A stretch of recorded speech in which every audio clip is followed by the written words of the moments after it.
Continue.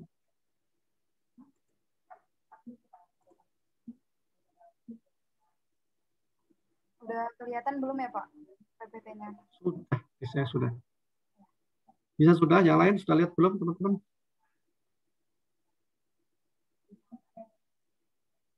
Yang lain diam-diam Mbak, jadi yang lain belum lihat ini. Sudah. Oh sudah. Terima kasih. Terima kasih ya konfirmasi. Ngomong sudah aja susah amat ya Allah, ini harus gimana? Meskipun lapar teman-teman, tapi tahan sedikit lah ya. Monggo silakan. Ya, baik Pak. Baik, Assalamualaikum warahmatullahi wabarakatuh. Assalamualaikum. Selamat pagi menjelang siang Bapak dan teman-teman semuanya. Pada kesempatan kali ini, kami dari kelompok 4 ingin mempresentasikan hasil kerja kami terkait audit atas capital stock dan return earning pada perusahaan Apple Blossom. Next. Oke. Jadi ini member-membernya. Itu ada Dava, ada Yoga, saya sendiri Monik, ada Loli, dan ada Sinta. Next.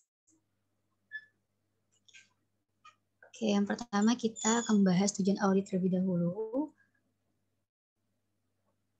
Nah, dalam mengaudit suatu perusahaan, itu pastinya auditor telah menetapkan beberapa tujuan yang ingin dicapai. Nah, terkait tujuan audit terhadap capital stock dan return earning, itu memastikan bahwa yang pertama, dividen yang diumumkan oleh komisaris telah dicatat dan dibayar dengan benar. Kedua, transaksi saham treasury telah diakui dan diungkapkan dengan benar.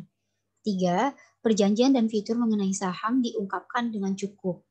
Keempat, opsi jaminan dan rencana penerbitan saham lainnya telah diakui dan diungkapkan dengan benar. Kemudian yang kelima, batasan return earning diungkapkan dengan benar. Next.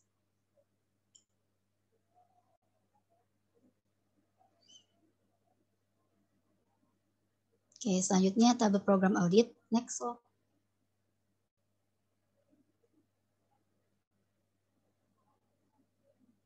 Nah, jadi program audit atau audit program ini adalah rencana kerja secara sistematis termasuk sasaran audit yang akan dilaksanakan oleh auditor. Nah, audit program terkait capital stock dan return earning itu antara lain, yang pertama, meminta analisis jumlah saham dan nilai dari setiap modal saham kepada pihak manajemen. Nah, ini asesi yang terkait itu ada eksistensi dan right and obligation. Kemudian yang kedua, mencocokkan saldo awal capital stock dan other contribute capital dengan kertas kerja tahun lalu. Asersi yang terkait itu eksistensi dan right and obligation. Kertas kerja yang terkait adalah J1. Kemudian yang ketiga, memeriksa catatan hasil rapat, artikel tentang perusahaan, izin saham, penerimaan kas atau pengurangan kas yang mempengaruhi perubahan struktur modal. Di sini asersi yang terkait itu ada eksistensi dan right and obligation. Kertas kerja yang terkaitnya itu J1 dan K1. Kemudian yang keempat, meminta analisis akun dan transaksi saham treasury. Nah, ini asersi yang terkaitnya itu juga eksistensi dan right and obligation. Terus yang kelima, coaching transaksi saham treasury pada periode ini. Itu asersi yang terkait eksistensi dan right and obligation. Nah, kertas kerja yang terkaitnya itu J1. Kemudian, meminta penjelasan dan lakukan inspeksi catatan sertifikat saham treasury yang berada di bawah nama perusahaan dan siapa yang memberi otorisasi. Itu asersi yang terkaitnya ada eksistensi dan right and obligation. Kemudian yang ketujuh, mintalah atau siapkan analisis kontribusi modal lain selama periode ini. Itu langkah yang pertama adalah cocokkan saldo awal dengan kertas kerja tahun lalu. Terus yang kedua, periksa dokumen pendukung untuk semua perubahan pada akun other contribute capital. Itu asersi yang terkaitnya, eksistensi, dan right and obligation. Kertas kerja yang terkait itu ada J1. Next.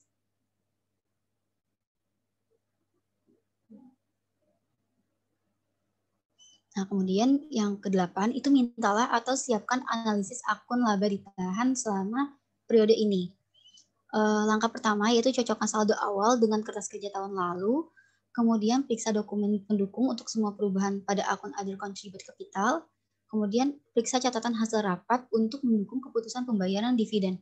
Nah, ini asersi yang terkait itu ada eksistensi dan right and obligation. Kertas kerja yang terkaitnya itu K1. Terus yang ke-9, mereview sertifikat saham beserta proses akuntansi untuk semua sertifikat. Nah, ini asas yang terkaitnya itu completeness dan valuation. Kertas kerja yang terkaitnya itu ada J1. Lalu menentukan apakah semua dividen telah dibayar atau termasuk dalam hutang. Nah, di sini asas yang terkait itu ada completeness, kertas kerja yang terkaitnya ada J1. Yang ke-11, melakukan rekonsiliasi akun capital stock dengan buku besar pembantu modal, sertifikat saham, dan buku besar. Di sini asas yang terkaitnya itu ada valuation. Lalu yang ke-12, meminta data pengungkapan laporan keuangan, data kepada pihak manajemen seperti otorisasi saham, nilai par, preferensi, atau pembatasan terkait dengan capital stock. Ini asersi yang terkait adalah presentation and disclosure. Terus habis yang ke-13, meminta keterangan tentang keberadaan atau eksistensi dari opsi saham, jaminan, hak, atau perubahan konversi pada akhir tahun. Nah, ini asersi yang terkait itu juga presentation and disclosure. Oke, next. Untuk next slide dapat dilanjutkan dengan Loli. Oke, selanjutnya ada rincian program audit. Seperti yang sudah kita ketahui bahwa auditor PT Apple Blossom menetapkan 5 asesi audit yang akan digunakan untuk mengaudit ekuitas dari Apple Blossom. Yang pertama ada existence and assurance, yang kedua ada completeness, yang ketiga ada right and obligation, yang keempat ada valuation or allocation, dan yang kelima ada presentation and disclosure.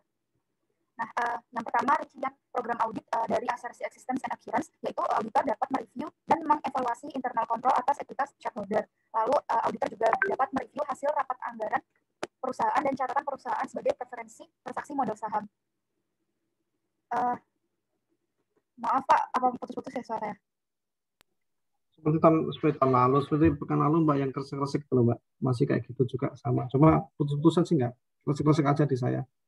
Oh ya, kalau sekarang masih kresek-kresek Pak. Sekarang enggak, tadi aja itu. Oh, iya. Pas ditanya enggak, pas nanya kresek-kresek Mbak, jadi enggak tahu kenapa. Oh ya, coba ya Pak. Selanjutnya yang ketiga, auditor dapat menganalisis akun modal saham dan semua perubahannya selama periode berjalan. Lalu yang keempat, auditor dapat menelusuri saldo awal atau semua akun ekuitas pemilik dalam kertas kerja periode yang bersangkutan. Yang kelima, auditor dapat menguji catatan sertifikat saham dalam akun atas saham yang dikeluarkan. Yang keenam, auditor bisa memeriksa apakah terdapat sertifikat saham yang dibatalkan. Lalu selanjutnya auditor bisa menguji hasil rapat dewan direksi atas dividen yang telah diumumkan. Terakhir, auditor bisa menganalisis akun laba ditahan atau return earning atas semua perubahannya dan ditelusuri saldo akhirnya dalam laporan keuangan. Selanjutnya, asersi kedua yaitu completeness. Program audit yang bisa dilakukan auditor yang pertama, dan mengevaluasi internal control atas ekuitas shareholder. Yang kedua, auditor bisa mencari informasi mengenai saham perusahaan seperti nilai par saham, lembar saham yang diorisasi, lembar saham yang dikeluarkan, dan lembar saham yang beredar. Lalu yang ketiga, auditor dapat memonitor dividen dan menelusuri dividen tersebut akan sesuai atau belum. Asersi ketiga yaitu right and obligation, di mana auditor bisa mereview dan mengevaluasi internal control atas ekuitas shareholder. Kemudian auditor bisa melakukan pemeriksaan pada catatan hasil rapat, artikel tentang perusahaan, izin saham, saran dari broker, penerimaan kas atau pengeluaran kas yang mempengaruhi perubahan struktur modal. Lalu yang terakhir, auditor bisa meminta penjelasan dan melakukan inspeksi pada catatan sertifikat saham mengenai saham treasury yang berada di bawah nama perusahaan dan siapa yang telah memberikan autorisasinya. Asersi yang keempat yaitu valuation or allocation, di mana program auditnya auditor dapat melakukan rekonsiliasi akun modal saham dengan buku besar pembantu modal, sertifikat saham, dan buku besar. Lalu auditor dapat menyiapkan analisis atas akun modal saham dan tambahan modal yang disetor dan menyajikan semua perubahan tersebut selama tahun berjalan. Kemudian yang ketiga, auditor dapat melakukan rekonsiliasi pencatatan sertifikat saham dengan buku besar. Dan yang terakhir, auditor dapat menyiapkan analisis akun return earning atas semua perubahan dan menelusuri saldo akhir dari return earning tersebut dalam laporan keuangan. Selanjutnya, asersi terakhir yang digunakan auditor yaitu presentation and disclosure, di mana auditor dapat melakukan review atas pengungkapan laporan keuangan yang terkait dengan otorisasi saham nilai par, saham yang beredar dan saham preferensi, serta pembatasan terkait dengan capital stock. Yang kedua, auditor dapat meminta keterangan kepada klien terkait opsi saham, jaminan, hak, atau saham yang dikonversi pada akhir tahun. Yang ketiga, auditor dapat melakukan perhitungan rata-rata saham yang beredar selama periode berjalan. Dan yang terakhir, auditor bisa melakukan review atas pembatasan return earning dan pengungkapannya pada laporan keuangan dengan membuat daftar pertimbangan. Selanjutnya, internal control akan dijelaskan oleh Yoga. Ya, kemudian yang untuk selanjutnya itu bagian internal control. Internal control ini yang diperhatikan oleh audit, ada beberapa indikator-indikator bahwa dalam perusahaan tersebut telah berjalan beberapa poin kekuatan tentang terkait tentang internal control perusahaan. Yang pertama itu sertifikat saham yang belum diterbitkan di bawah kontrol pihak berwenang. Yang kedua, sertifikat saham memiliki nomor seri. Yang ketiga, sertifikat saham yang dibatalkan dihapuskan secara tepat dan dicatat di buku sertifikat saham. Yang terakhir itu memiliki buku pembantu sertifikat saham.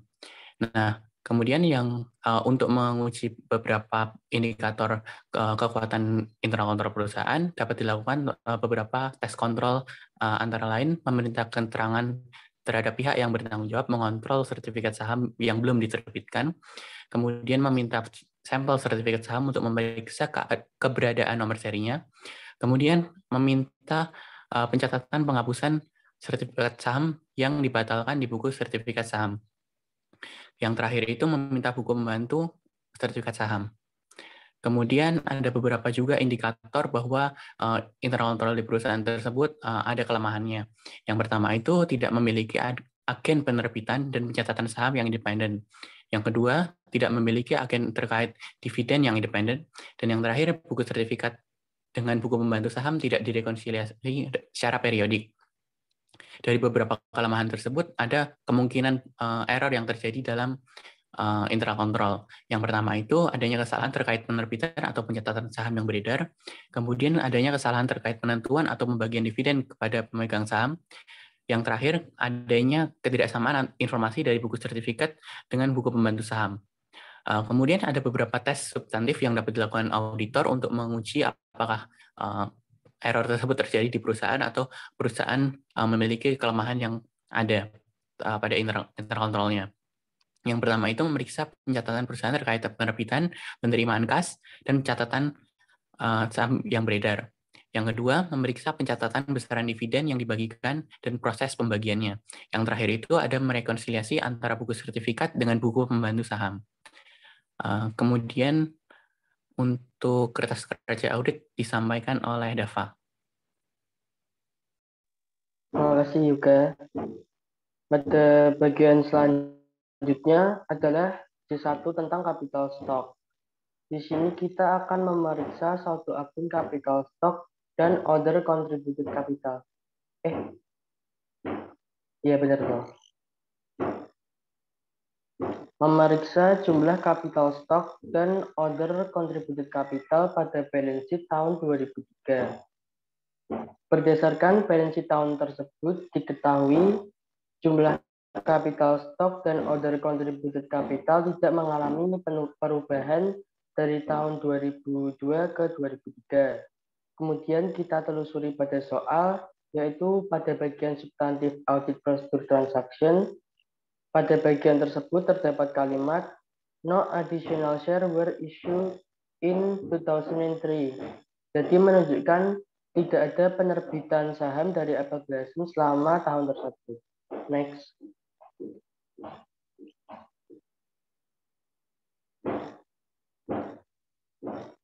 Kemudian kami menelusuri tentang treasury stock.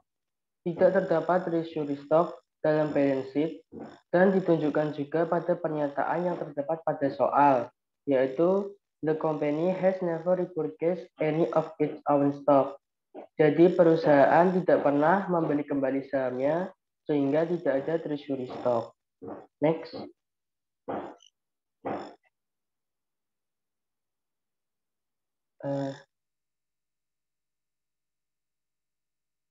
Kemudian kita memeriksa corporate minutes yang ada di permanent file. Permanent file ini bisa kita lihat pada bagian awal buku ini, yaitu pada story perusahaan. Dalam permanent file tersebut terdapat corporate minutes tahun 2002 dan 2003. Nah, kita lihat yang 2003. Tidak terdapat capital stock dalam meeting direksi yang terjadi selama tahun tersebut. Sehingga ini juga menunjukkan sebagai bukti kuat bahwa tidak ada transaksi capital stock. Next.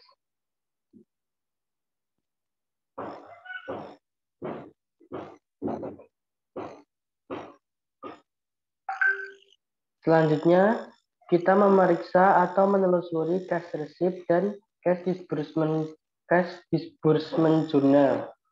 Cash receipt journal dan cash disbursement journal ini terdapat pada assignment 3 tentang cash balance. Dapat kita lihat bahwa tidak terdapat jurnal transaksi capital stock baik untuk uang yang diterima maupun uang yang dikeluarkan. Sehingga tidak terdapat transaksi capital stock berdasarkan cash disbursement journal dan cash receipt journal pada tahun tersebut. Next.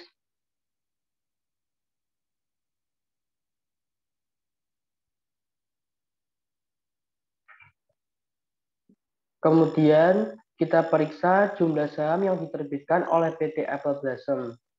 Kita cek lagi di permanen filenya. Pada permanen file tersebut terdapat pernyataan bahwa ketika didirikan, perusahaan menerbitkan 6.000 saham dari 20.000 yang diotorisasi. Kemudian pada tahun 1995, perusahaan menerbitkan kembali 3.250 saham. Dan setelah itu tidak ada transaksi lagi tentang penerbitan saham. Sehingga jika ditotal, 6.000 ditambah 3.250 saham menjadi 9.250 saham. Diketahui juga bahwa par sahamnya adalah senilai $100. Sehingga nilai common stock-nya sebanyak $925.000 yang diperoleh dari hasil perkalian antara 9.250 dikali $100. Next.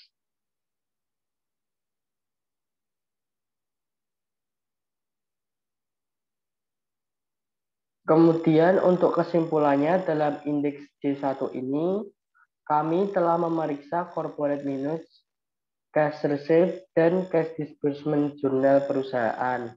Berdasarkan data tersebut, tidak ditemukan transaksi perusahaan tentang capital stock, baik penambahan maupun pengurangan pada tahun 2003. Saldo akun capital stock dan other contributed capital perusahaan sama seperti tahun sebelumnya, yaitu sebesar $925.000 dan $736.550. Jumlah tersebut berasal dari 929.250 share yang diterbitkan dari 20.000 share yang diotorisasi. Jumlah yang diterbitkan pun juga tidak bertambah atau berkurang. Next. Selanjutnya akan dijelaskan oleh rekan saya, Sinta. Silakan, Sinta. Baik, di sini saya akan melanjutkan untuk mengaudit kertas kerja K1, di mana kertas kerja K1 ini kita akan membahas tentang retained earning. Nah, pertama-tama kita akan melakukan perhitungan. Jadi dari saldo balance-nya dari tahun lalu, di 31 Desember 2002, kita akan mengambil angka 529.683 yang terdapat dari saldo balance sheet Apple Blossom. Nah, saldo ini kita akan terima karena asumsi kita sebagai auditor bahwa saldo ini sudah dilakukan audit oleh auditor sebelumnya. Nah, lalu lanjut ke pengurangan dengan dividen. Dividen ini sebesar 23.125 kita dapat dari corporate minutes. Nah, perlu teman-teman tahu di sini bahwa di buku Apple Blossom terdapat suatu statement di mana dalam meeting itu akan dibayarkan dividen sebesar $2,5 per lembar, di mana angka $2,5 per lembar itu akan dibayarkan di Januari dan akan dicatat di 31 Desember 2003 gitu. Nah, jumlah 23.125 ini dari perhitungan outstanding share sebesar 9.250 dikali dengan 2,5. Jadinya 23.125. Nah, akan kita lakukan voting, yaitu jadinya sebesar 506.558. Dan akan kita tambah dengan laba tahun bersangkutan sebesar 318.585. Nah, perlu dibawakan di sini bahwa net income 2003 ini statusnya before adjustment karena kita masih menunggu statement 12 yang akan dibahas oleh teman kita selanjutnya tentang investing. dan akan dibahas juga di kelompok selanjutnya, di pertemuan-pertemuan selanjutnya tentang penyelesaian audit, di mana kita akan mengadjust assignment sebelumnya. Gitu. Nah, setelah kita lakukan voting, balancing-nya adalah sebesar 825.143. Lanjut. Next. Nah, setelah kita membuat KKK1 dan J1, kita akan masukkan saldonya di sini.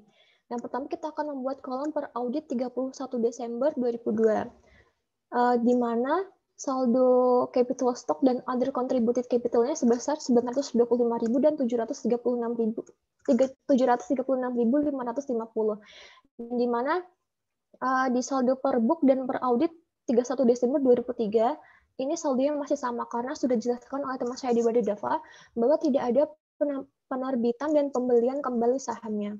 Nah, lalu untuk retained earning ini kita ambil given ya dari balance sheet di tahun 2002 itu sebesar 529.683. Ini setelah kita lakukan perhitungan dengan menggunakan dividen dan net income sebelum adjustment, lalu akan menjadikan hasilnya 825.143. Nah, di sini tidak ada adjustment sama sekali, jadi saldo per buku Apple Blossom dan saldo menurut auditor, menurut kita, yaitu sama. Di mana nilainya capital stock sebesar 925.000, other contributed capital sebesar 736.550, dan retained earning 825.143. Nah, lalu kita akan menyimpulkan bahwa studi internal control dan hasil audit terkait dengan akun modal saham dan saldo laba itu sudah disajikan secara wajar dan sudah sesuai dengan standar akuntansi keuangan yang berlaku. Next.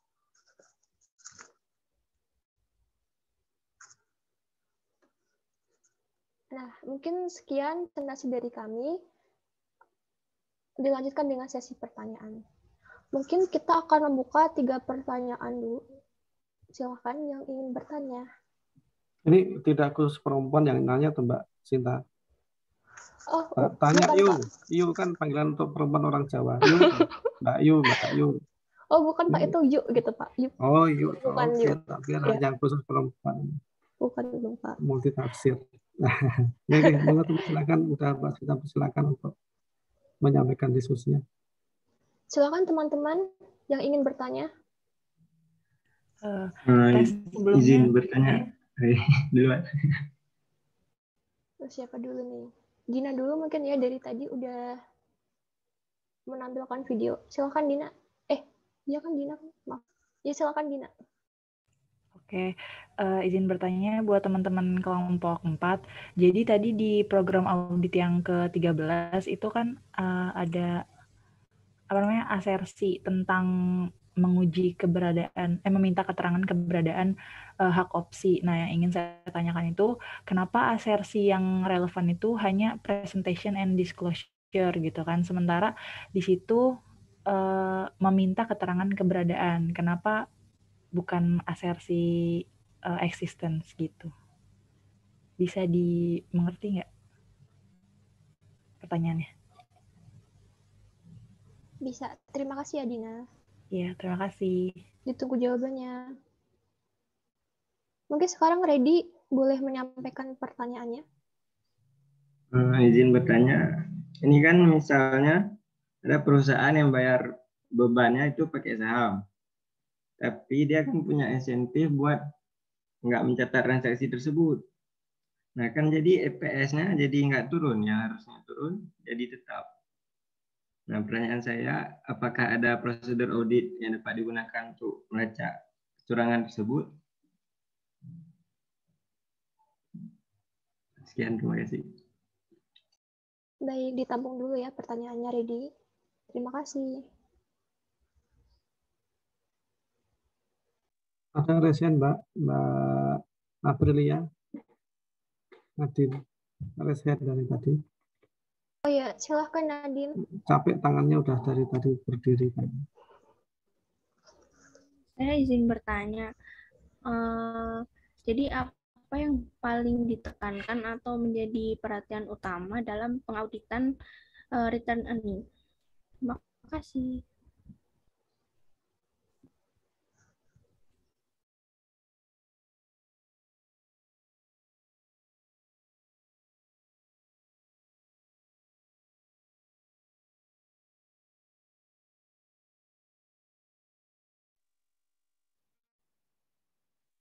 Sudah 3 ini, mau ditambah lagi atau 3 dulu, Mbak Sinta?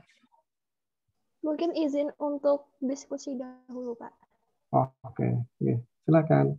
Teman-teman diskusi dulu. Tadi ya Mas Yoga, saya lupa sebutan namanya tadi. Dewa. Ya, Mas Yoga bukan Pri Yoga karena udah jadi orang Jawa. Lahir bisa di Solo ya. Iya, Pak. Semoga Mas, Juga. teman-teman silakan di dulu untuk memberikan jawaban terbaik buat teman-teman yang lain. Saya menunggu jawaban, teman-teman sekalian mohon izin sedikit ya, kalau ini kita bicara mengenai capital tadi ya. Kalau saya nanti berharap sih andai kata ada yang percaya sampai ke modal yang lebih luas lagi, pembiayaan monggo saja sih, saya pikir nggak terlalu kita batasi, itu harus ngomong saham, ngomong return earning tadi itu dan sekitar itu. Monggo saja kalau mau ini. Tapi gini, saya ingin itu monggo saja Idana. Sekarang gini, saya ingin menyampaikan juga ke teman-teman sekalian bahwa kalau bicara modal, bicara saham ini gitu kan, itu kan kita bicara tentang sesuatu yang nilainya besar, transaksinya tidak rutin terjadi dalam arti setiap hari atau setiap minggu atau setiap bulan. Kalau saham itu kan ya meskipun diperdagangkan di bursa, misalnya diperdagangkan di bursa itu tiap hari transaksi, tapi dari sisi penerbitan dari perusahaan itu kan tidak setiap pekan ada. Jadi kejadiannya itu tidak seperti rutin transaksi penjualan atau transaksi pembelian. Jadi lebih jarang, tapi meskipun tidak serutin itu, tapi ada tapinya adalah nilainya biasanya cukup besar, cukup material, cukup signifikan, sehingga ketika auditor gagal menguji transaksi ini, menguji saldo ini, maka dampaknya akan material kepada laporan keuangan. Gitu. Gagal di sini maka adalah material signifikan, kan? Transaksinya jarang, ini besar. Terus gagal audit itu berarti ada potensi potensi kesalahannya material, salah satunya ada material. Nah, ini nanti auditor perlu cukup berhati-hati di sini. Apalagi tadi kaitannya juga banyak bicara mengenai dividen, bicara mengenai return earning, bicara mengenai laba rugi, kan berapa labanya, dan macam-macam ini harus bisa dilacak dengan baik juga. Belum lagi kalau nanti sahamnya, apakah saham ini perusahaan terbuka atau tertutup, nanti pasti juga akan beda perlakuan juga tuh ya. Masih perlakuan beberapa yang terkait di situ. Kalau perusahaan tertutup mungkin nggak melibatkan manajemen investasi ketika perbitan sahamnya menjual saham, tapi kalau perusahaan yang terbuka kan lewat bursa efek, listing di bursa Indonesia kah, bursa di luar negeri kan, mungkin akan ada beberapa perbedaan prosedur penerbitannya, mungkin ada beberapa kekhasan masing-masing. Nah, itu juga auditor ternyata juga perlu punya pemahaman yang cukup tentang perbitan stok, perbitan saham tadi. Bagaimana dia akan menguji saham-saham yang sudah listing di IDX, misalnya exchange itu, atau di Bursa Efek Jakarta, Bursa Efek Indonesia. Jadi teman-teman kaitan ini auditor tidak hanya perlu bermodalkan pengalaman dan pengetahuan dan pengalaman di bidang accounting dan auditing, tapi juga ternyata kalau sudah melibatkan hal-hal yang lain juga perlu dalam hal ini pengalaman tentang transaksi di pasar modal. Itu perlu, yang nggak harus tahu detail banget, tapi setidaknya kan pemahaman tentang transaksi itu ngerti, sehingga nanti pas melakukan audit itu pengujian itu dia tahu diuji kemana, tanya pada pihak mana, siapa ditanyain, semacam itu. Ada sedikit modifikasi, tapi pada ini sih nggak akan jauh berbeda dari yang sudah teman-teman tadi sampaikan di presentasi tadi. Itu beberapa tambahan dari saya. Jadi nilainya cukup besar, transaksi tidak sesering transaksi seperti lainnya. Salah mengambil di sini berarti ada potensi kesalahan material. Kemudian mungkin diperlukan adanya pengetahuan tambahan, pengetahuan khusus auditor tentang pasar modal, kalau sudah melibatkan pasar modal. Itu sedikit dari saya. Saya menunggu teman-teman grup 4 berdiskusi, menyiapkan jawaban terbaik bagi teman-teman yang lain.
Oke, lo boleh izin ditampilin lagi nggak PPT-nya lo?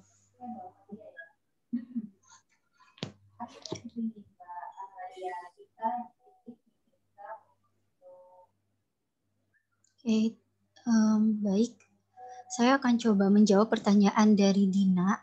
Tadi yang program audit ke-13 itu kenapa dia tuh meminta keterangan tentang keberadaan, tapi kok asersi terkaitnya nggak ada hubungannya gitu sama eksistensi. Nah, kalau dari yang kami pahami, dari kalimat ini nih meminta keterangan tentang keberadaan dari opsi saham, jaminan hak atau perubahan konversi pada akhir tahun, kami tuh mikirnya sebenarnya tuh keberadaannya itu udah dapat gitu, udah diketahui gitu. Jadi itu meminta keterangan tentang keberadaan. Jadi tuh keberadaannya itu udah diketahui, tapi di sini tuh yang mau diuji sama si auditor itu lebih ke pengungkapannya gitu. Jadi meminta keterangan tentang keberadaan. Jadi keterangan tentang keberadaan itu tuh bagaimana gitu. Jadi di sini tuh kenapa yang terkait cuma presentation and disclosure, karena yang ingin diuji, asersi yang ingin diuji melalui program audit yang ke-13 ini itu terkait tentang gimana penyajian dan pengungkapan atas opsi saham, jaminan hak atau perubahan konversi pada akhir tahun. Kayak gitu, Din. Apakah dapat dipahami, Dina? Izin nambahin, Mon. Oh iya, boleh loh. Ini loh, Din, kan di slide selanjutnya kan yang bagian penjelasan program audit lebih rinci kan di bagian presentation and disclosure ada nih meminta keterangan kepada klien terkait opsi saham. Maaf loh, putus-putus suaranya. Oh ya, sorry Wedin. Sekarang masih putus-putus nggak?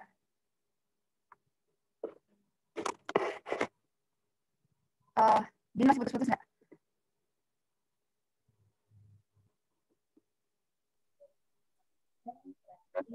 Ini sih, saya bukan putus-putus, Mbak. Putus. Ya, Mbak Lali.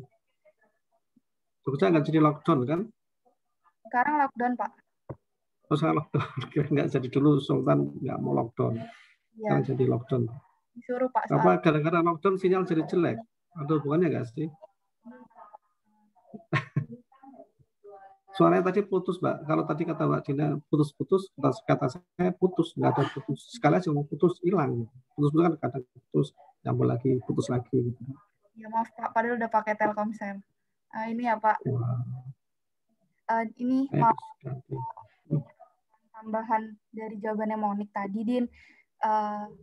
Kenapa masuk ke bagian presentation and disclosure? Karena yang udah dijelasin di program audit yang lebih rinci, maksudnya itu auditor tuh meminta keterangan kepada klien terkait saham, jaminan, hak, sama saham yang dikonversi pada akhir tahun tuh maksudnya nilainya gitu loh, apakah udah benar atau belum. Jadi pencatatan di laporan keuangannya itu salah atau enggak gitu. Karena dia udah tahu sebenarnya memang ada, tapi nilainya itu benar atau enggak gitu. Lebih ke situ gitu.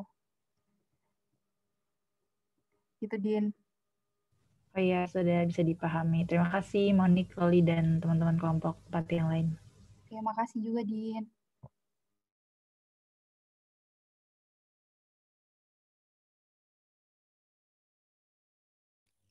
Ingin menjawab pertanyaan dari Nadine. Apa yang harus menjadi perhatian utama dalam pengauditan akun laba ditahan? Jadi pada kebanyakan perusahaan, transaksi-transaksi yang menyangkut laba ditahan hanyalah pencatatan laba bersih untuk tahun buku yang bersangkutan dan pengumuman dividen. Perubahan lain dalam laba ditahan bisa berupa koreksi laba tahun lalu, penyesuaian tahun lalu yang didebitkan atau dikreditkan langsung ke laba ditahan, dan penetapan atau penghentian penyisihan laba ditahan. Apakah sudah terjawab, Nadine? Ya, sudah cukup menjelaskan. Terima kasih, Dava. Ya. Sama. Kemudian saya ingin mencoba menjawab pertanyaannya Reddy tadi. Reddy tadi tanya kalau misalnya kalau ada penerbitan saham yang dilakukan perusahaan untuk pembayaran beban mungkin atau pembayaran lainnya yang tidak dicatat di laporan keuangan. Nah, salah satu prosedur yang dapat kita lakukan menurut kami itu dengan mengecek ke bagian yang mengurusi saham itu sendiri. Jadi mencari apakah dalam tahun berjalan ada pengeluaran saham baru atau enggak. Jadi kalau misalnya ada, kita bisa cari transaksinya dan ketahui apa sih yang dilakukan perusahaan selama tahun berjalan. Kalau misalnya nggak ada, berarti kemungkinan besar udah nggak ada penambahan saham di tahun berjalan itu. Sekian, ada yang mau nambahin? Atau sudah cukup? Izin menambahkan. Nah, jadi setahu saya itu kalau misalnya perusahaan terbuka, kalau khususnya saham yang terdaftar di Bursa Efek, itu perusahaan seringkali memakai jasa agen transfer saham atau yang namanya stock transfer agent, di mana agen transfer saham ini fungsinya tugasnya itu untuk menyimpan catatan pemegang saham. Nah, kenapa perusahaan lebih prefer untuk menggunakan agen transfer saham? Karena jika perusahaan itu menyewa tenaga spesialis itu biayanya lebih besar. Nah, untuk mengantisipasi kecurangan tadi, kita sebagai auditor itu bisa menanyakan ke agen transfer saham. Karena agen transfer saham ini sifatnya itu independen gitu. Jadi bisa kita percaya. Tapi kalau misalnya tidak ada, perusahaan tidak memakai, baru kita bisa memakai catatan perusahaan sendiri. Catatan tentang capital stock-nya. Penerbitannya baik dari penerbitan saham biasa untuk dividen saham maupun untuk suatu kompensasi yang menggunakan saham begitu.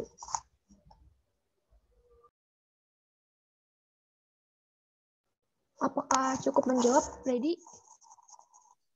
Ya, sudah cukup. Terima kasih jawabannya. Mas Reddy Julianis dari Aceh, Mas ya? Mana Aceh? Pada Aceh, Lok Sumawe? Saya Aceh Selatan, Pak. Aceh Selatan. Oke. Ya. Ya, menggelitik pertanyaan dari Mas Reddy ini, nanti kalau auditor pengen mengetahui apakah itu ada itu, jadi Mas Reddy akan meminta kata tadi Mas Yoga tadi ke pencatatan internal, bisa dicari di situ. Kata Mbak Sinta tadi, kalau udah listing di bursa bisa ada agen tadi yang mencatat itu, membantu pihak perusahaan untuk mencatatkan. Pihak independen profesional di luar perusahaan, pihak ketiga itu yang mencatat itu. Jadi pihak-pihak itu yang harus diidentifikasi oleh auditor. Adakah pihak itu? Kalau di bursa tadi kan karena biasanya ada itu. Biasanya kalau di bursa memang ada pihak ketiga yang mensertifikasi apa namanya yang memang membantu perbitan saham. Tapi yang menarik buat saya sebelum saya apakah ketika diputuskan untuk memberikan pembayaran dalam bentuk saham tadi itu yang sesuai dari Mas Reddy gitu. Reddy jadi kayak orang Jawa panggil Mas gitu ya. Kalau orang Aceh panggil Mas apa di sana? Mas Reddy. Bang, Pak. Oh, abang, Bang Reddy ini gitu. Ini lagi nggak di tempat ngopi-ngopi kan? Biasanya kalau orang sana suka ngopi-ngopi kayaknya gitu. Jaga prokes ya. Gitu. Kalau Pak Reddy menyampaikan tadi itu kira-kira itu siapa sih yang memberikan otorisasi persetujuan atas penerbitan saham untuk tujuan itu tadi gitu. Kalau permintaan awal pasti kesepakatan para pemegang saham tadi gitu ya. Nggak hanya direksi nih, pasti ini keputusan dipermasalahan tujuannya untuk mendapatkan modal itu ya yang membuat keputusan ya pasti pemilik perusahaan. Nah, kalau kaitan dengan pembayaran ini itu kira-kira yang membuat keputusan siapa ya? Siapa yang memutuskan untuk membayar kewajiban yang dimiliki dengan mengkonversi sahamnya, memberikan saham sebagai pembayaran lah. Yang memutuskan itu siapa? Yang memutuskan itu kira-kira siapa ya? Siapa Bang Reddy? Mungkin direksinya Pak, pemimpin perusahaannya. Direksinya ya, mungkin itu. Oke, terima kasih. Kalau menurut Mas Bli juga? Mungkin ke pemegang saham lainnya Pak. Jadi kalau misalnya ada RUPS, mereka bisa membagi, menyisihkan beberapa saham buat pembayaran khusus di tahun berjalan itu mungkin Pak. Oh, menyisihkan sebagian saham untuk pembayaran khusus, tapi itu oleh pemegang saham tadi ya, gitu ya, ya Mas Bli ya, juga ya. Menurut saya gitu Pak, bayangan saya belum pernah jadi pemegang saham Pak. Oh iya, nanti kalau ada saham kasih pegang Mas juga gitu ya, untuk pemegang saham. Atau sekarang ambil kertas tulisi saham pegang gitu. Oke, siap, makasih. Gimana teman-teman grup 4 nih? Mbak Sinta atau siapa mau kaitan ini? Kalau penerbitan saham ini gitu, yang menginisiasi siapa sih? Yang mengotorisasi? Mengotorisasi siapa? Menyetujui pengeluarannya. Kalau tadi kan beliau tadi Mas juga kan menyampaikan bahwa kemungkinannya sudah ada cadangan dari awal, pernah dicadangkan sehingga digunakan untuk ini gitu kan, sesuai dengan keputusan direksi. Gimana Mbak Sinta? Mungkin menurut saya manajemen, tapi hasil kolaborasi dengan komisaris dan diawasi dengan suatu panitia, namanya panitia independen kalau nggak salah Pak, saya pernah baca, yang tugasnya untuk mengawasi gitu, mengawasi penerbitan saham sesuai dengan otorisasi yang ini organ internal atau organ internal eksternal? Tadi internalnya manajemen kolaborasi dengan komisaris, untuk independennya di luar pihak internal itu ada pihak ketiga namanya panitia independen, panitera independen. Panitera independen ya, panitera yang mengelola kan ya, dia yang akan mencatatkan siapa yang memegang macam-macam. Ya. Oke. Jadi apa namanya? Kalau dalam dunia nyata ini saya mencoba mengelaborasi tadi yang Bang Reddy Julianis itu yang dulu sempat di awal pertemuan saya sebut sebagai bisa ditafsir nama wanita Julianis itu. Pernah kita mendengar di dunia nyata, di media gitu, ada utang kewajiban kepada pihak lain yang akhirnya menjadi saham gitu kan ya, kepemilikan. Ada perusahaan A punya utang kepada PT B, karena PT A nggak bisa bayar utangnya, maka PT A ini menyerahkan mengkonversi utangnya tadi itu menjadi saham, sehingga PT B memiliki PT A, gitu kan ya? Pernah dengar itu kan ya? Sering benar gitu kan teman-teman? Ya bukan? Iya nggak Mbak Sinta? Pernah dengar gitu nggak Mbak Sinta Kumala?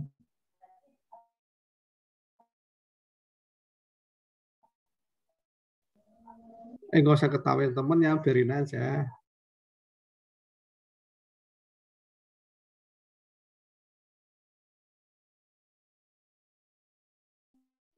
Oke, saya mau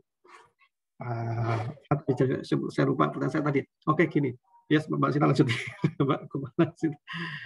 Teman-teman pernah nggak mendengar bahwa ada di media atau di TV, di radio mungkin cara dengar kali ya, di TV, di media apapun juga mendengar bahwa ada kewajiban yang akhirnya dikonversi menjadi saham. Misalnya tadi PTA punya kewajiban kepada PTB, tapi nggak sanggup bayar, sehingga oleh PTA ini PTB diberikan saham, sehingga PTB menjadi memiliki PTA sekian persen lah sesuai saham yang perusahaan tadi itu. Pernah mendengar itu belum? Saya yakin pernah. Kalau nggak pernah, ya sudah, kita bubaran kuliahnya. Enggak lah ya, pasti pernah lah ya. Iya, pernah, Pak. Pernah ya? Oke, sih. Mbak Luli pernah. Mbak yang lain? Mbak Monica pernah dengar itu nggak? Ya, pernah. Bukan sekarang ya. Tapi pernah dengar. Jadi yang ditanya tadi Mas Reddy itu hal yang nyata. Maksudnya gitu loh. Ini bukan karangan dia, imajinasi liar Mas Reddy, bukan Bang Reddy, tapi itu nyata, memang ada gitu. Sehingga mungkin pada titik tertentu kondisinya adalah PTA ini menjadi, kalau nggak sanggup bayar lagi, bahkan bisa dilikuidasi, dilikuidasi atau dimiliki sepenuhnya semacam itu lain. Itu hal nyata. Nah tadi pertanyaan kita kan, kalau itu yang diputuskan, siapa yang mengambil keputusan itu? Gitu. Ya saya sih sepakat tadi teman-teman bahwa memang keputusan mengenai saham ini kan saham itu kepemilikan. Kalau itu jadi kepemilikan pada perusahaan, artinya yang berwenang di situ kan bukan manajemen, bukan direksi ya. Tentunya pemilik perusahaan itu ya, pemegang saham perusahaan itu. Jadi ya harus keputusan seotorisasi pemilik utama di perusahaan itu. Jadi bukan semata-mata dari pihak direksi manajemen yang memutuskan itu sendiri.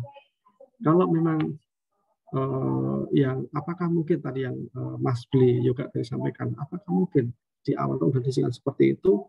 Ya kalau memang pemegang saham akan membuat keputusan itu, saya pikir harus ada bukti di tadi minutes meetingnya kan ya, karena di mobilisasi rapatnya mereka itu siapa tahu saya sudah melaporkan Pak kita kesulitan membayar ini bagaimana itu. Saya nanti berusaha membuat rapat dan membuat keputusan bahwa jika pada kondisi tertentu ini terpenuhi ABCD maka boleh, bisa jadi gitu, kita nggak tahu.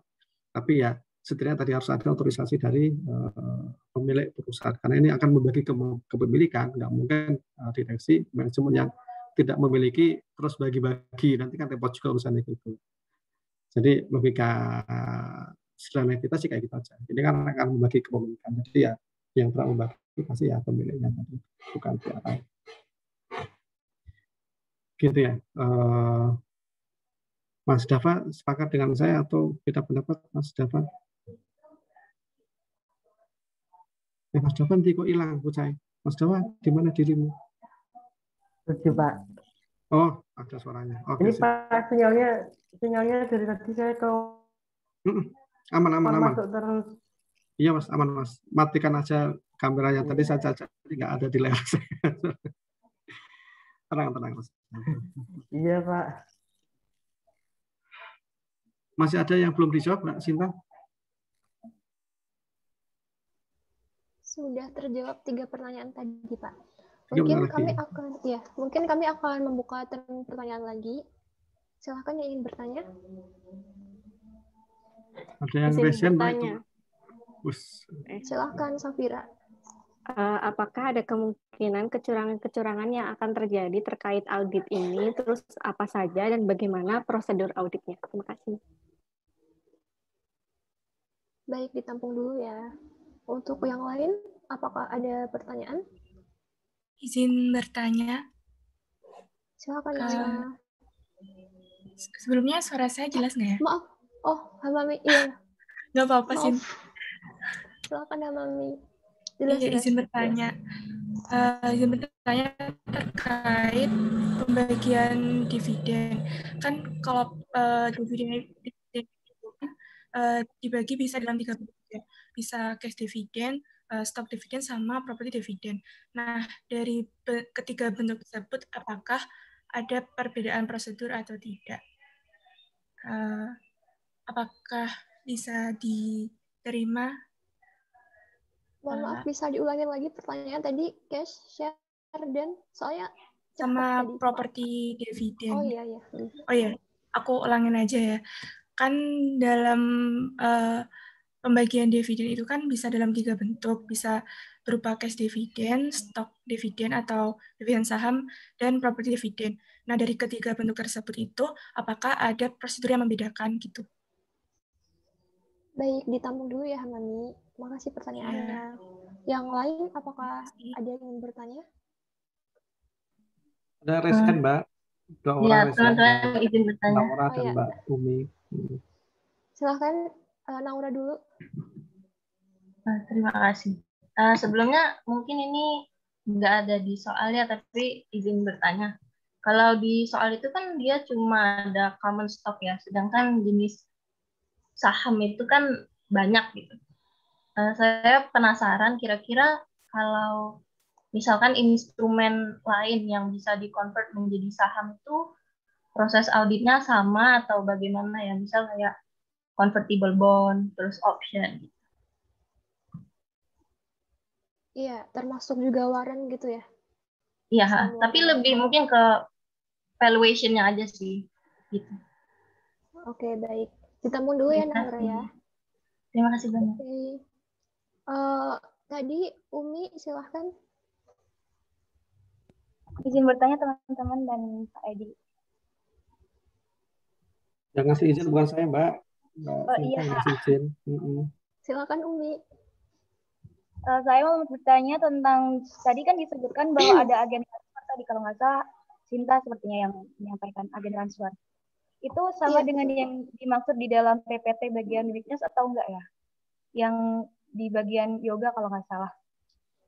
Lalu di situ disampaikan bahwa weakness itu ada potensi kesalahannya saat audit. Nah, tetapi di hasil auditnya yang teman-teman sampaikan tadi itu tidak ada jurnal koreksi ataupun penyesuaian terkait dengan laporan keuangan, terkait saham ini.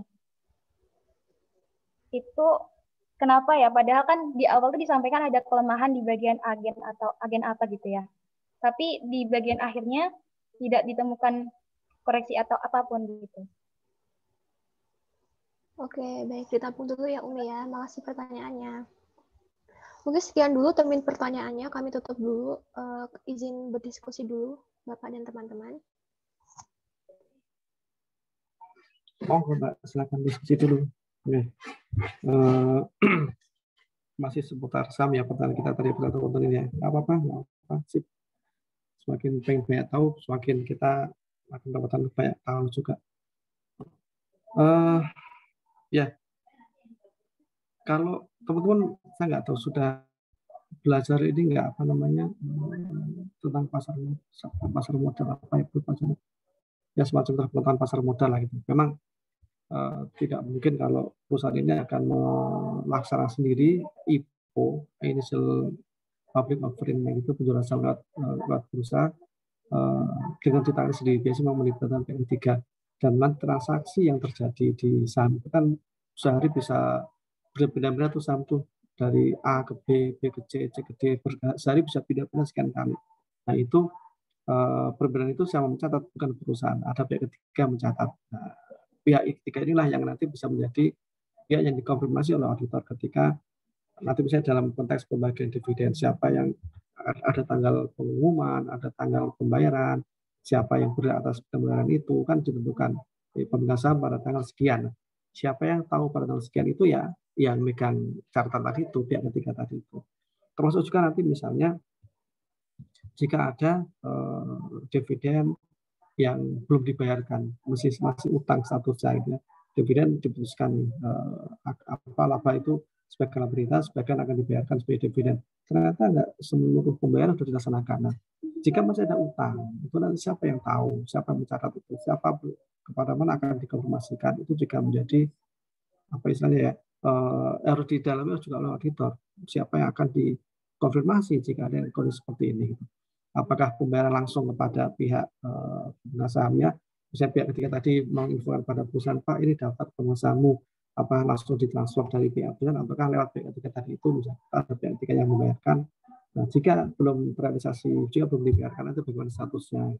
Jika dikirim dengan penyerahan cek, jika ceknya ternyata nggak ada dananya, nanti bagaimana pencatatannya, itu juga nanti menjadi perhatian juga auditor, karena kalau memang masih statusnya dividen masih utang, apakah perlu sudah disajikan dalam neraca. Nanti memang jadi cukup panjang ya, tapi setidaknya tadi itu teman-teman, ini auditor tadi saat di awal sampaikan bahwa nilainya bisa material, maka tadi kalau di sini dalam melaksanakan auditnya itu kurang cermat, itu ada gagal lah kalau seperti itu, maka ada potensi kesalahan jajan dan material yang berdampak pada opininya.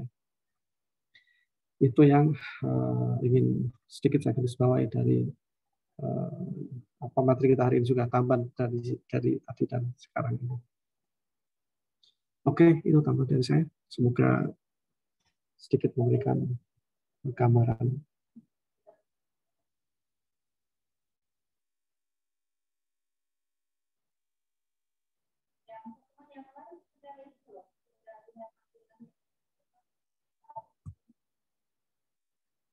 Silakan Mbak Sinta kalau sudah siap.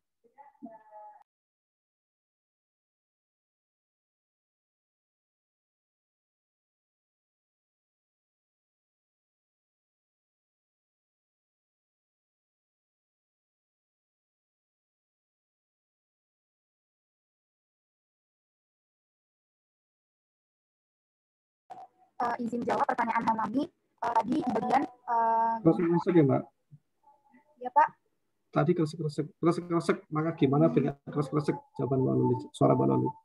Kresek bukan putus-putus ya, kresek. Tapi coba sekarang semoga normal. Baik Pak. Nah, jadi Hamami tadi kan bertanya mengenai gimana prosedur audit terkait kayak pembagian dividen, kalau misalnya cash property dividen, pokoknya dividen yang tidak berbentuk uang dah. Gimana sih? Ya kan? Hamami? Maaf, di aku putus-putus. Saya ingat sama Hamami tadi Mbak Luli putus-putus, sekarang Mbak Luli balas putus-putus juga itu. Gimana Pak? Pas gini sih lancar Mbak. Monggo Mbak, coba lagi silakan. Ini tadi kan Hamami bertanya mengenai prosedur audit terkait dengan pembagian dividen seperti cash property dividen dan lain-lain. Enggak Hamami pertanyaannya.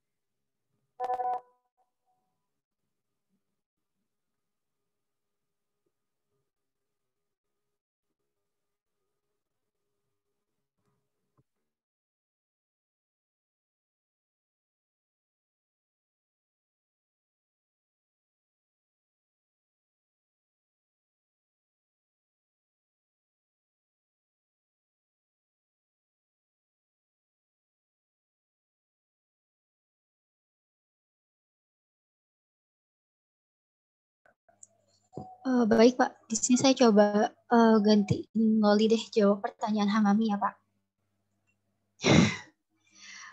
Jadi tadi itu pertanyaannya perbedaan prosedur audit untuk pembagian dividen, cash share, dan properti dividen ya. Ini ya. Nah kalau menurut kami itu untuk prosedur auditnya sendiri itu nggak ada perbedaannya gitu, karena kita kan cuma ngecek gitu apakah pembagian dividen tersebut tuh udah benar belum jumlahnya, terus kepada siapa ditujukan dividen itu. Paling yang berbeda nanti kita cek ke dokumen pendukungnya aja gitu, karena kan dokumen itu kan kayak bukti auditnya ya, jadi kita karena kan jenis dividennya beda, pasti bukti auditnya atau dokumennya itu beda, dokumen pendukungnya. Paling yang beda di situ, cek dokumen pendukungnya itu yang beda. Kayak gitu sih, Hamami. Gimana? Iya, makasih Monica dan teman-teman. Udah lumayan menjawab. Ya. Lanjut, mau ke Mbak, lanjut silakan.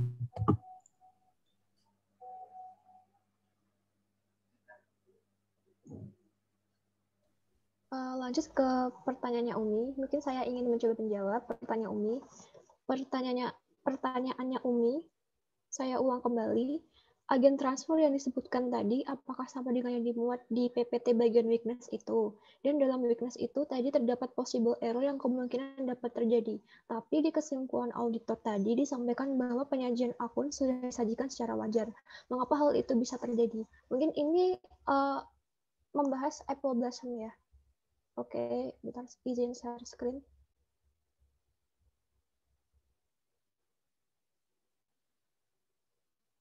Nah, mungkin di sini.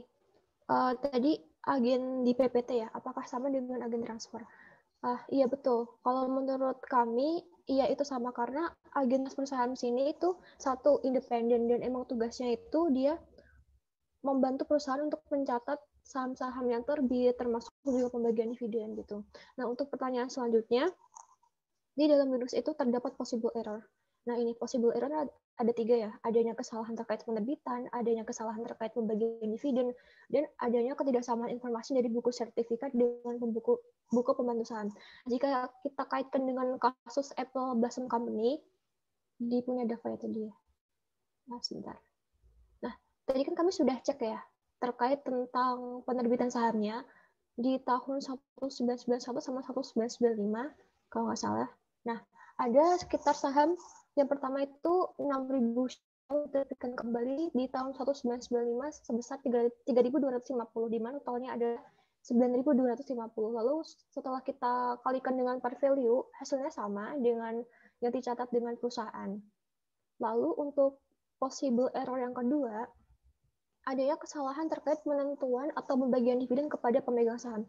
Nah, itu juga udah kami cek ya, karena seperti yang saya bilang tadi, ada yang namanya corporate minutes. Corporate minutes itu semacam perbincangan formal sekelompok orang atau suatu meeting lah. Intinya meetingnya itu bahwa akan ada pembagian dividen sebesar $2,5 per lembarnya yang akan dibagikan di Januari tahun berikutnya, tapi akan kita catat di akhir tahun bersangkutan. Nah, setelah kami kalikan dengan jumlah outstanding share, itu tidak ada selisih antara yang telah dibukukan oleh Apple Blossom. Nah, untuk adanya ketidaksamaan informasi dari buku sertifikat dengan buku pembantu saham, kita gimana ya, karena ini kasusnya buku ya, kita cari-cari, memang tidak ada, adanya cuma itu doang. Jadi yang ini kami tidak bisa memberikan pendapat begitu. Nah, maksudnya possible error di sini tuh bukan tentu error ya, maksudnya possible, masih mungkin. Dan ternyata setelah kita cek tidak ada, berarti ya tidak error begitu, Umi. Apakah menjawab, Umi? Terima kasih, Cinta, sangat menjawab sudah. Oke, sama-sama. Izin dulu Mbak Cinta ya, sebelum lanjut ke yang ketiga. Tadi ya, ini kalau kita auditor yang menguji internal kontrol perusahaan itu harus memang setelah kita memahami internal perusahaan, nanti dijelaskan dari pihak perusahaan bagaimana proses bisnis, bagaimana pengendalian yang ada di situ, kan kita akan menguji nih test of control-nya seperti apa. Nah, kita memang idealnya bisa mengidentifikasi di mana ada possible, ada di mana kelemahan yang ada. Kelemahan itu ya tadi weakness-nya di mana kan itu. Sehingga dan weakness itu apa yang diakibatkan oleh weakness itu ada kemungkinan kesalahan. Jadi dengan ada kesalahan itu ya kita bisa seperti apa harusnya pengendalian itu yang pengendalian seperti apa yang harusnya ada kan. Jadi ini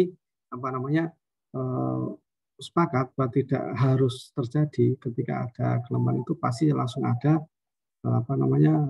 error itu langsung muncul, tidak selalu seperti itu. Untuk ekstrimnya saya berikan contoh lebih ekstrim itu interpreternya jelek, tapi kenapa nggak ada kesalahan sama sekali di situ? Ternyata dulu saya sampaikan, ternyata yang bekerja orang-orang berintegritas tinggi semuanya, sehingga kelemahan-kelemahan yang secara prosedural itu ada terbackup oleh kompetensi orangnya dan integriti orangnya. Nah, gitu. Juga bisa mungkin nanti SOP-nya ada, prosedurnya ada, kemudian hampir nggak ada kelemahan di situ dari sisi prosedur yang ada itu. Ternyata yang melaksanakan kompetensinya, misalnya tidak sebagus yang seharusnya, sehingga ternyata bolak-balik ada kesalahan. Itu. Tapi kalau bagusan ada kesalahan langsung terdeteksi, Pak. Iya, mestinya jika ada kesalahan langsung bisa terdeteksi di awal. Tapi ya namanya juga auditor kan tetap harus menguji terlebih dahulu nih jika ada titik-titik lemah titik risiko kesalahan, risiko macam-macam itu harus diuji di situ terlebih dahulu. Bahkan yang dianggap kuat sekalipun pun nggak harus langsung dibiarkan ada apa, oh ini kuat nih kita nggak uji lagi, nggak juga.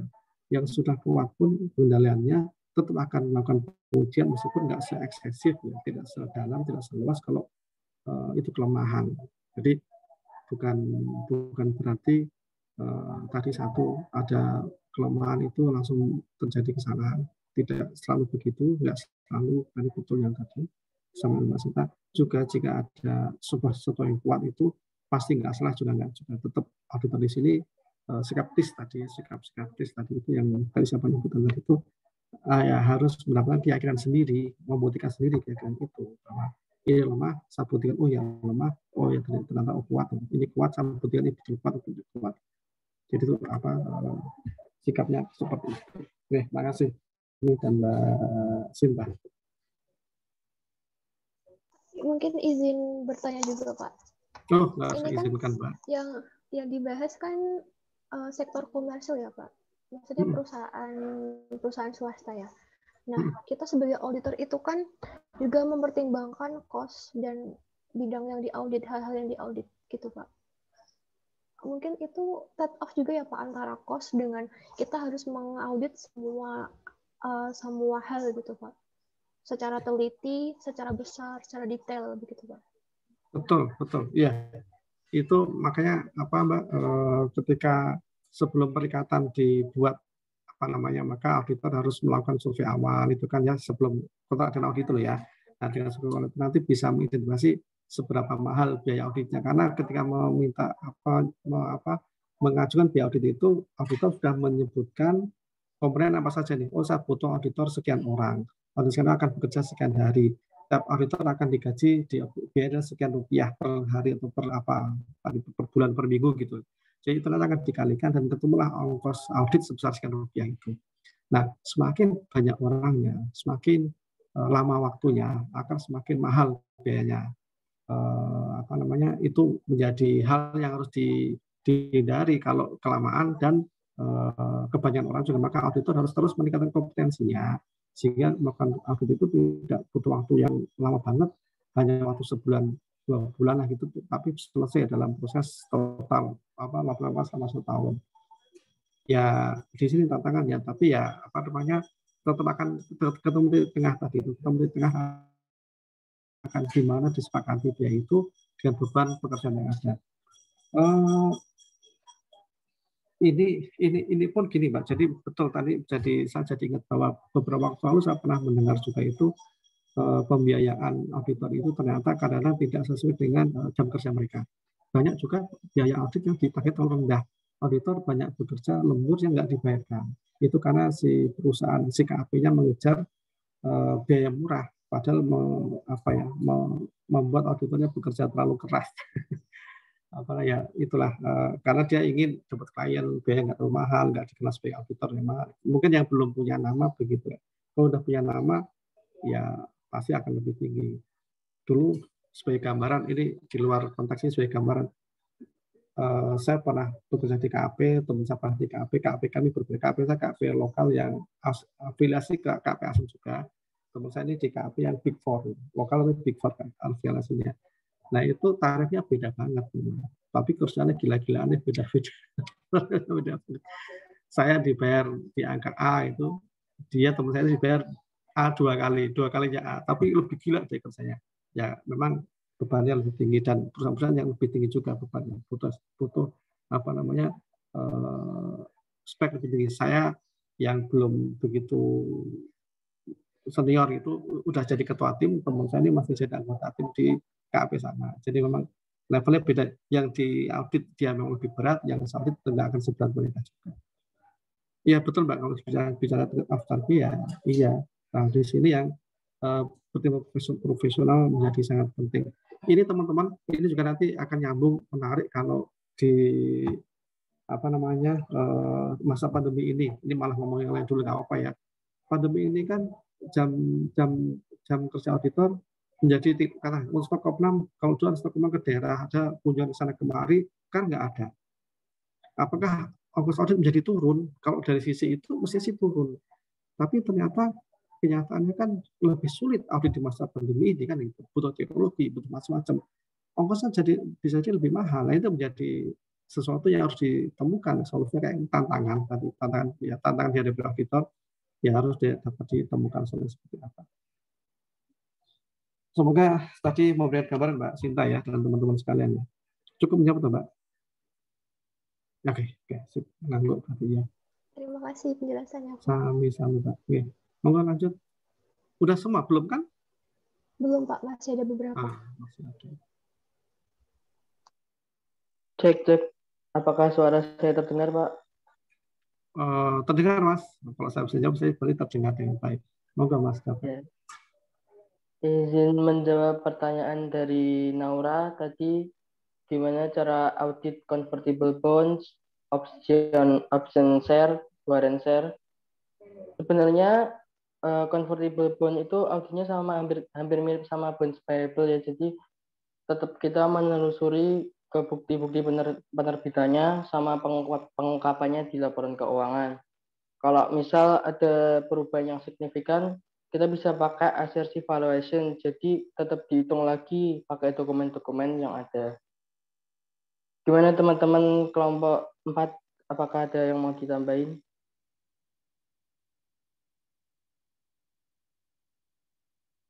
Tidak ada. Yaitu Nora. Apakah menjawab? Intinya sama kan ya, cuma mungkin kalau ada perubahan baru dicek valuation-nya lagi gitu kan ya. Iya, Nora. Oke, bisa diterima. Terima kasih ya teman-teman. Iya, sama-sama.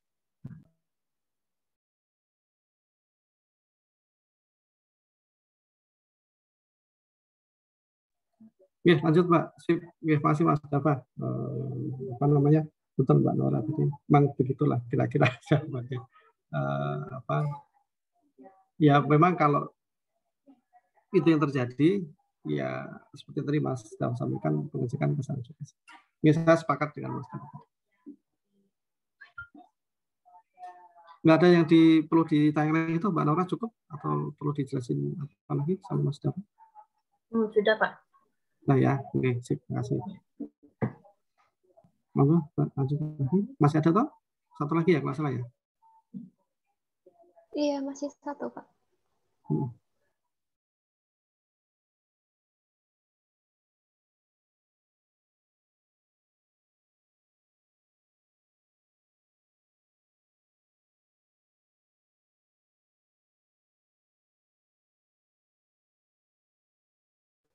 Izin menjawab, Pak.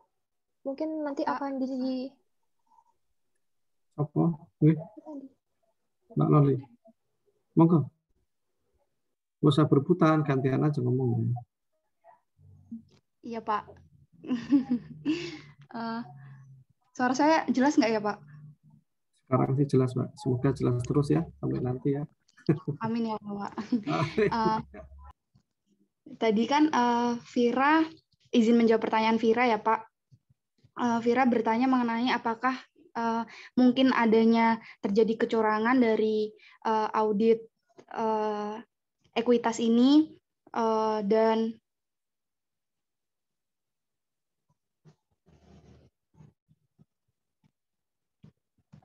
kalau dari yang kita bahas, mungkin kalaupun terjadi kecurangan itu lebih pada penyajian di laba dan dividen yang dikeluarkan oleh perusahaan.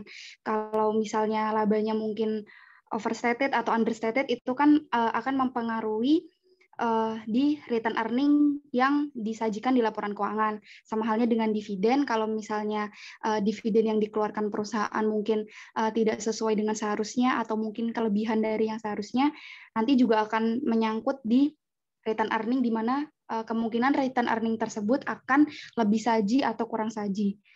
Seperti itu sih, Pak. Kira-kira Vira ada yang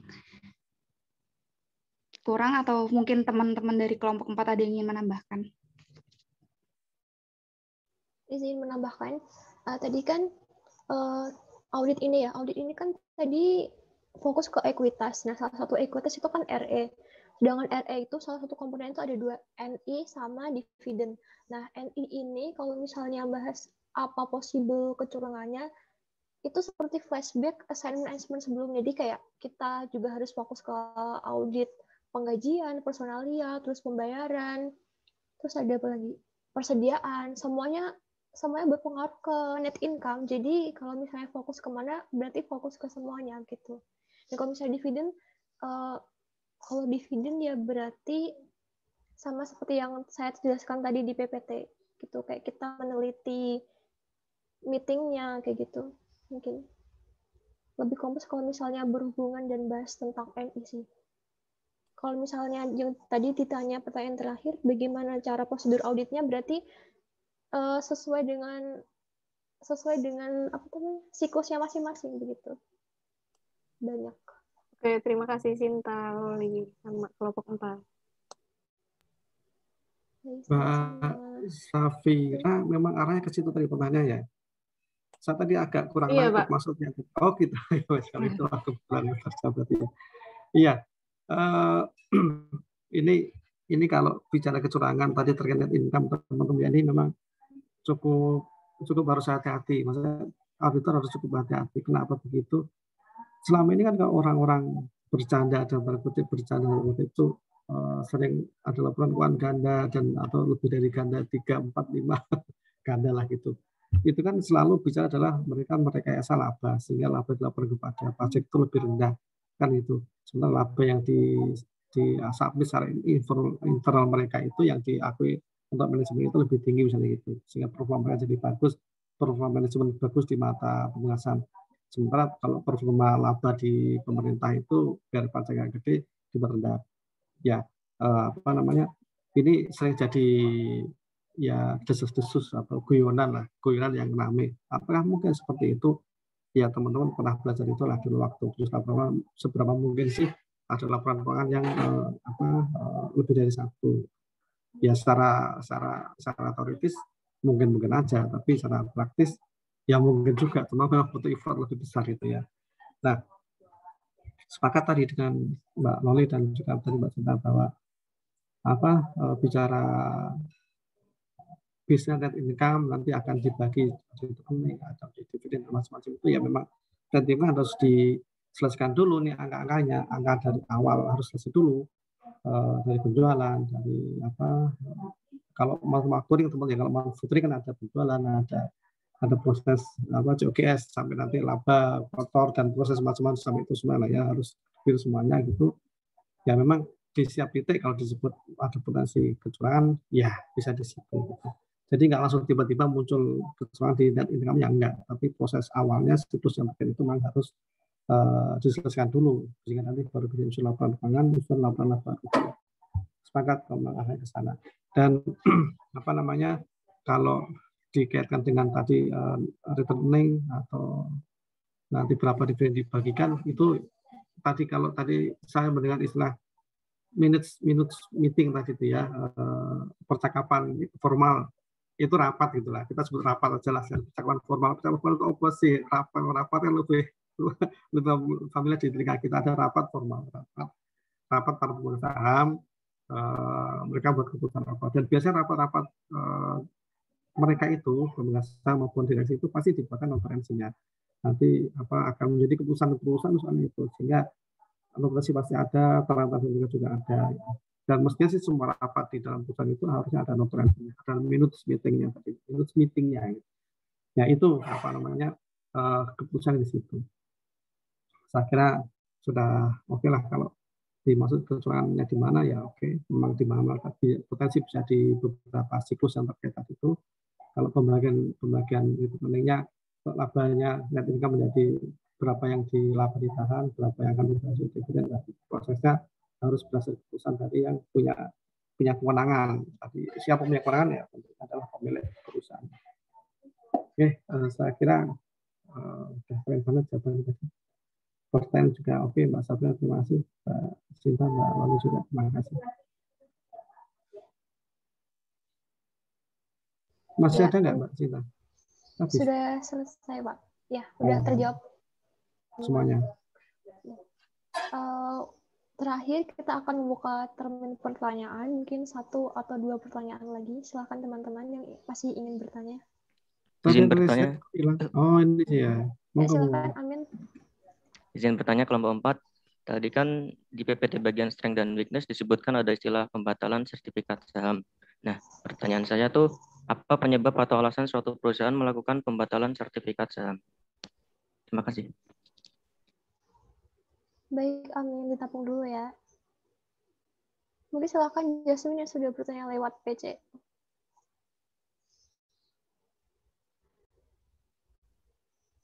Sebenarnya tadi udah sedikit dising.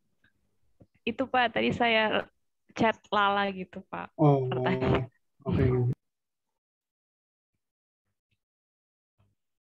Izin bertanya. Tadi kan pada asersi presentation and disclosure itu kan disebutkan bahwa ada review pembatasan return earning yang nantinya itu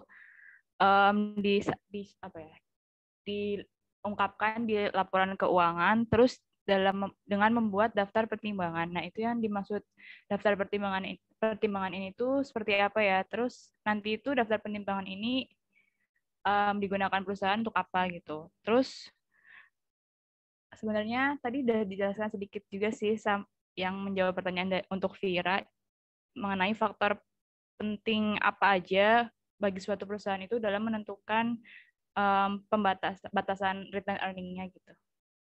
Mungkin itu pertanyaannya Lala dan untuk teman-teman kelompok 4. Baik, Yasmin ditampung dulu ya. Ya, terima kasih kesempatannya. Iya, sama-sama. Mungkin izin untuk berdiskusi terlebih dahulu, Bapak dan teman-teman. Oke, ya Mbak, mau silakan. Saya juga jawab sebentar.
Ya, teman-teman, nggak ada yang nanya tentang kaitan ke melibat sedikit, nggak ada ternyata ya. Oke, nggak apa-apa.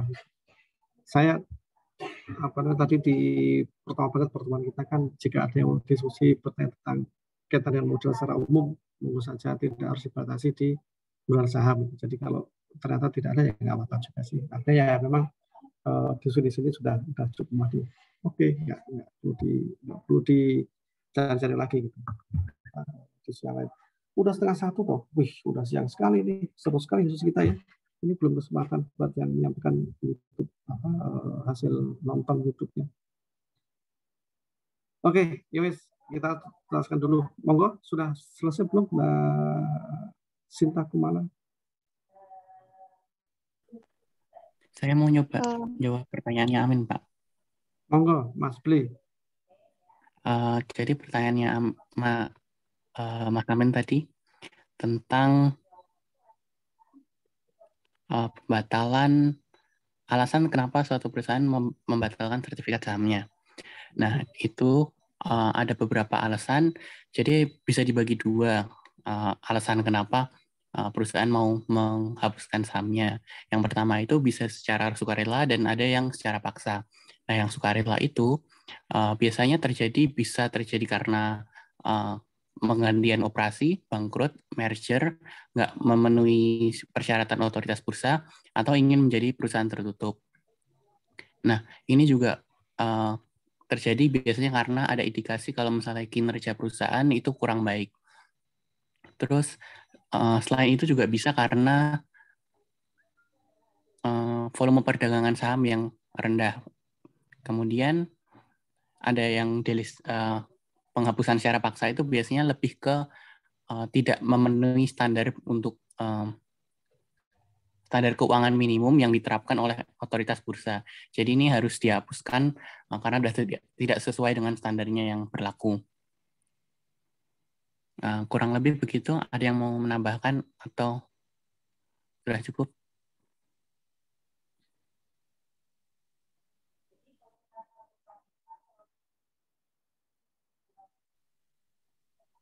Sepertinya sudah ya. Mas Amin gimana? Sudah cukup jelas. Terima kasih Yoga penjelasannya. Siap. Mas Amin yakin sudah cukup? Iya Pak. Soalnya juga itu.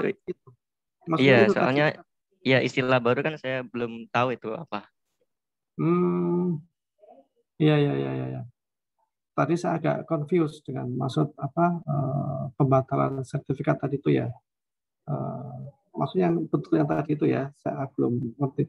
Saya maksud gini, sudah terbit saham terus dibatalkan itu. Dibatalkan dengan cara apa ya? Gitu. Apakah ada perbitan saham baru yang menyatakan bahwa itu batal, ini penggantinya? Apakah yang ada itu ditarik kembali atau apa? Itu yang saya belum ngerti arahnya. Kalau ini tadi kan seolah-olah yang disampaikan oleh beliau juga tadi, Mas Yoga tadi, penarikan kembali tadi ya, Mas Yoga ya, bukan?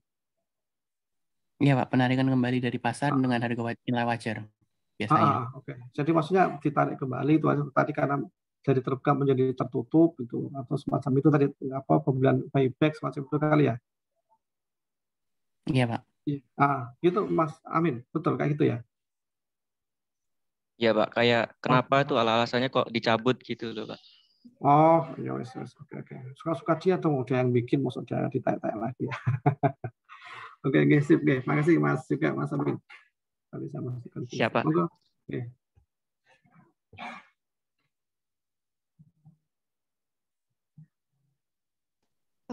Maaf Pak, izin menjawab pertanyaannya Jasmine. Di sini Jasmine tadi bertanya mengenai asersi presentation and disclosure pada review pembatasan RE dan mengungkapkan laporan keuangan dengan membuat daftar pertimbangan. Yang dimaksud daftar pertimbangan ini itu seperti apa? Terus apa saja faktor penting suatu perusahaan menentukan batasan RE-nya? Jadi Jasmine, seperti yang kita tahu kan, RE itu tuh bagian dari laba yang nggak dibagikan seluruhnya gitu. Nah, kenapa sih perusahaan ini menahan laba itu tuh gunanya itu untuk membiayai investasi yang akan dilakukan perusahaan atau melakukan ekspansi bisnis. Nah, sehingga perusahaan ini harus membuat daftar pertimbangan dari pembatasan RE itu sendiri untuk mencukupi kebutuhan dari kemungkinan adanya ekspansi bisnis yang ingin dia lakukan atau investasi yang ingin dia lakukan juga. Nah, tapi penggunaan laba itu sendiri dari daftar pertimbangan yang sudah dibuat itu harus sesuai dengan persetujuan dari para pemegang saham perusahaan tersebut. Jadi, dalam menentukan batasan RE ini, faktor terpentingnya itu adalah orientasi perusahaan tersebut dalam menjalankan perusahaannya. Jadi perusahaan itu tuh mau menggunakan RE itu untuk apa gitu. Jadi sesuai dengan orientasi perusahaannya gitu. Gimana ya Justin? Paham nggak maksudnya? Berarti setiap perusahaan-perusahaan tuh pasti beda-beda gitu ya RE-nya? Iya, jadi tuh penggunaan RE sama batasan RE yang harus dia simpan itu tuh beda-beda, Jasmine. Tergantung kegunaan dari RE itu tuh orientasinya mau dia pakai apa gitu. Ada yang mungkin mau dia pakai untuk penelitian atau menambah kapasitas produksi atau cuman ingin memperluas ekspansi bisnis ke bisnis yang lebih luas gitu. Oke, terima kasih kelompok 4. Terima kasih Jasmine.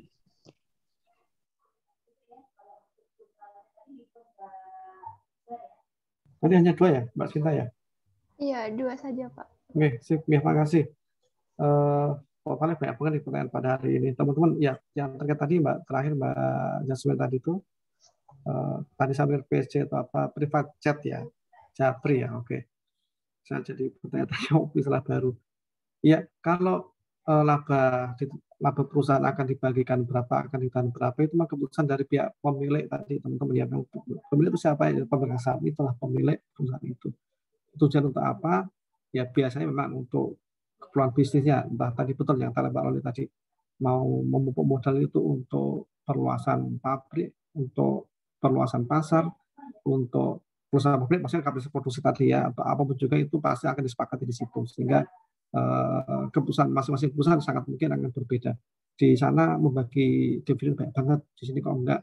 Ini enggak bisa dibuat gitu juga karena masing-masing ada dasar pertimbangan yang berbeda. Di sana kok perusahaan seperti ini biasanya akan melihat kecenderungan seperti apa lah, itu memang masing-masing perusahaan nggak bisa disamakan. Sip nih, masih Mbak Loli. Oke, saya kira cukup kali ya, jangan dibuka lagi Mbak Sinta, nanti nggak habis-habis sampai malam kita. Kapan istirahatnya itu? Nggak ada naik lagi ya, Mbak Sinta boleh tutup ya ini ya. Boleh, mau ke Mbak Sinta. Tak jawab dewi jawab pertanyaanku, nggak nunggu orang-orang. Ya, mungkin sekian presentasi dari kami kelompok 4. Terima kasih atas atensi dan pertanyaannya. Sekian. Assalamualaikum warahmatullahi wabarakatuh. Waalaikumsalam warahmatullahi wabarakatuh. Terima kasih teman-teman kelompok 4 kita bisa plus mereka. Oke, luar biasa. Sip. Nah, diskusi tadi saya di awal sudah sampaikan saya ingin memanggil kembali apa teman-teman sempat melihat nggak video YouTube yang saya berikan waktu itu untuk dilihat gitu. Saya berharap teman-teman nggak sibuk dengan YouTube-nya BTS.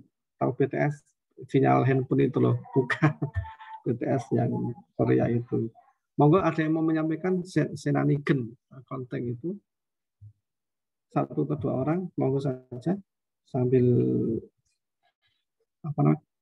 Mbak Loli yang menyampaikan nanti dicatat 2 kali interaksi. Menyimak video dan menyampaikan itu 2 kali. Ini Merdeka Belajar kita buktikan sekarang dong. Monggo siapa?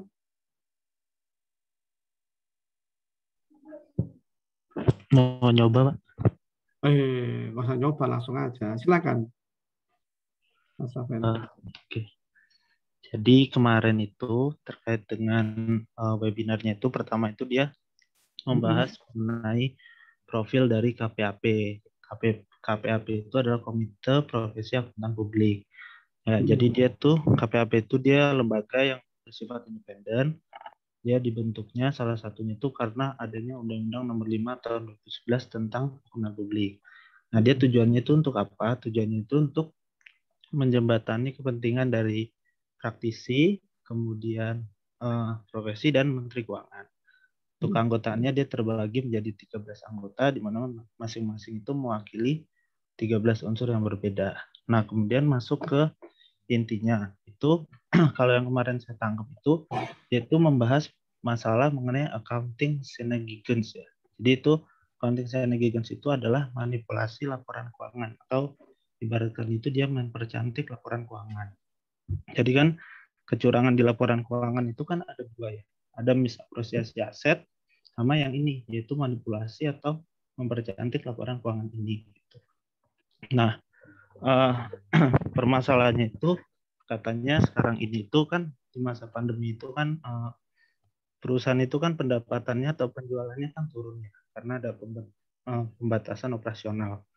Nah, di sisi lain itu kan manajemen itu kan dia pengen terlihat baik gitu kinerjanya kan. Nah, caranya gimana? Caranya dengan melakukan accounting significance ini. Ada 2 yang ditekankan di situ. Dia bilang yang pertama itu caranya dengan pendapatannya yang dimanipulasi gitu. Caranya dengan early recognition. Jadi manajemen itu biasanya mengakui pendapatan lebih cepat dari yang seharusnya. Gitu. Jadi biasanya, jadi tuh harusnya nih pendapatan ini tuh nggak diakuin sekarang gitu. Tetapi karena tadi tujuannya supaya pendapatannya meningkat, makanya diakui sekarang. Ya, contohnya itu kayak Garuda kemarin kan, kasus Garuda. Jadi kan harusnya itu Garuda itu rugi ya, harusnya rugi, tapi karena ada satu titik kontrak di situ, karena itu diakuin sekarang, makanya dia langsung jadi profit gitu. Itu kan overstate banget kan earningnya. Gitu. Kemudian yang kedua itu terkait di expense-nya. Nah, ini kata si praktisi itu dia bilang dia tuh sering nemuin bahwa perusahaan itu dalam hal ini manajemen ya, itu dia sering kali expense-nya itu tuh diakuin per tahun gitu. Jadi expense ini udah nggak punya manfaat atau economic value-nya. Tetapi itu diakuin merata setiap tahun. Tujuannya itu supaya kalau diakuin satu waktu, itu expense-nya itu akan besar sekali gitu. Jadi expense besar, ya ngaruh ke profit kan ya. Bisa jadi rugi malah gitu. Jadi expense-nya itu diperhalus gitu. Padahal ini udah nggak memiliki economic value-nya lagi.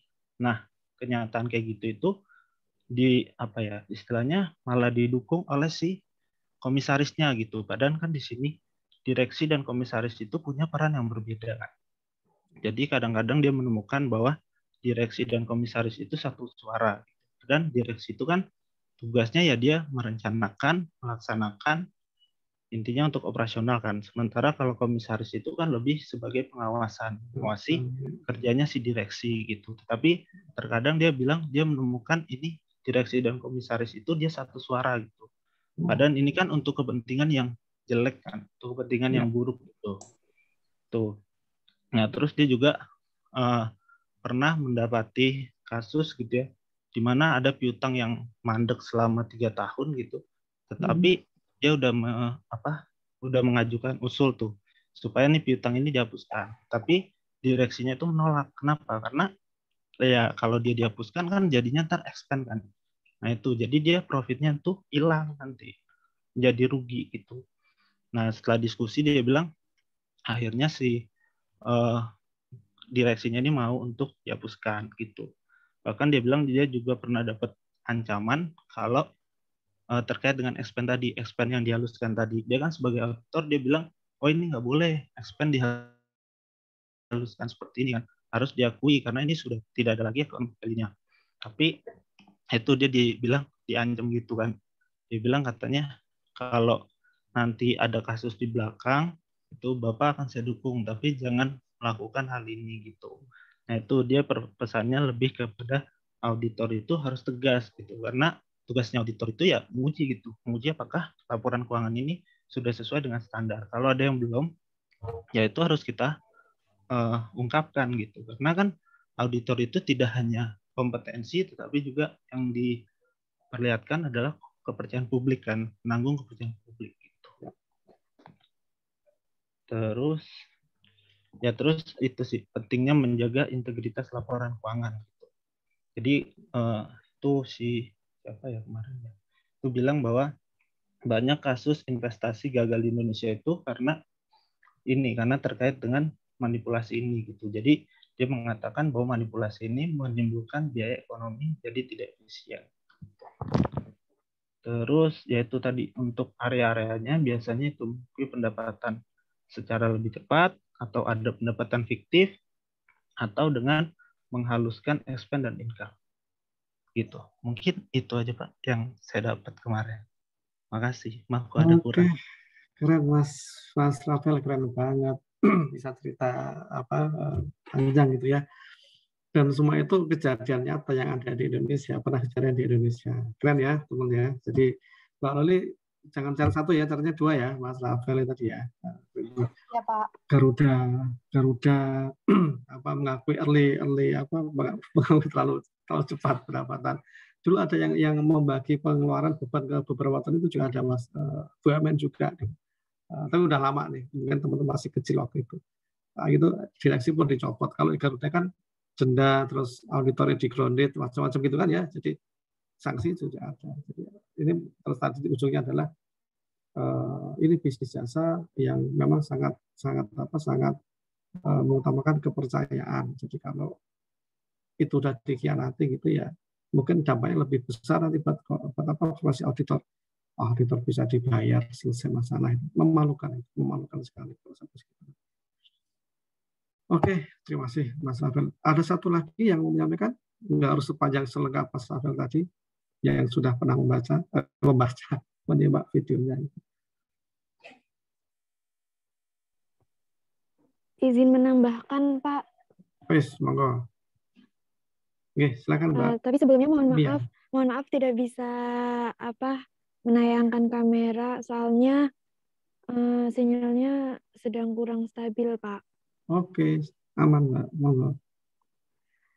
Iya, jadi webinarnya kan kemarin mengenai tentang accounting shenanigans atau fraudulent, biasanya juga dikenal dengan fraudulent financial statement atau kecurangan laporan keuangan. Jadi yang saya dapat kemarin, jadi ada beberapa motif manajemen melakukan manipulasi laporan keuangan. Antara lain itu untuk menarik investor dan menghasilkan keuntungan dengan cara yang tidak sesuai dengan peraturan. Nah, accounting shenanigans ini dapat berbentuk overstate earning atau understate earning. Nah, motif perusahaan untuk melakukan overstate earning antara lain itu agar perusahaan tetap mendapat predikat yang bagus di mata investor dan untuk meningkatkan insentif kompensasi dari shareholder. Kemudian untuk motif perusahaan melakukan understate earning itu adalah antara lain untuk mendapat bantuan atau insentif fiskal dari pemerintah dan negosiasi dengan serikat pekerja. Nah, biasanya juga accounting shenanigans ini berasal dari antara lain itu melakukan pencatatan pendapatan yang terlalu cepat atau mencatat pendapatan yang sebenarnya itu tidak terjadi atau pendapatan palsu. Kemudian memperbesar pendapatan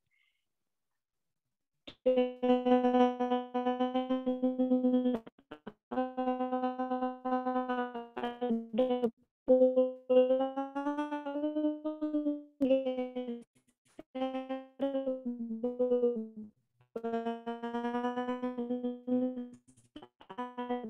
ini ke periode sebelum atau sudah dan gagal mengungkapkan semua hal yang lanjutnya. Tugas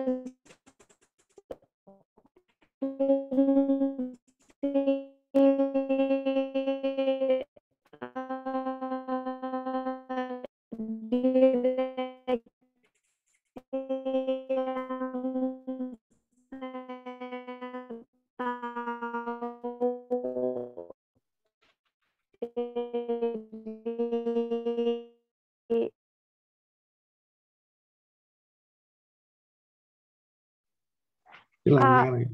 Oh, masih ada. Hilang. Suaranya putus-putus ya, Pak.